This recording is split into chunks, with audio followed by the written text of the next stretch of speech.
Wala, naputol na oh. Sino talo to? Si Kaileb. Pero very good po din ang Kaileb. Ayun. Sige anak, slicean mo dito ng maliliit. Yung parang dito, gilay-gilay lang. Yan, hop. Konti-konti lang. Yan, para pag pinirita mo, maganda siyang tingnan. Okay lang naman siya hindi i-slice, pero pag pinirita mo, mas maganda tingnan. Medyo ilihiwa-hiwalay mo na konti hanggang dito. Yan. Yan. Yan, pwede na yan anak, pwede na yan. Yan, pating niya. Yan, gusto na yan. Yan. Yan, ganyan. Slice mo lang siya ng pagpaganyan. Yan, very good ang anak ko. Yan, ganyan lang yan.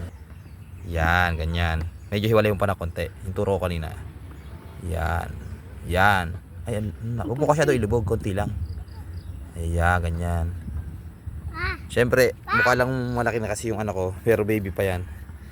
Ang laking bulas kasi niya, kaya ano lang yan, 12 years old. Pero siyempre, sinasanay na namin yan para matuto magluto. Ayan. Sige anak, ipiprito natin yan mamaya after ma-slice nung anak ko. Sige anak, okay na yan. At ipiprito na natin yan mamaya na konti. Lagyan mo na dito. Yan, very good ang aking mga anak.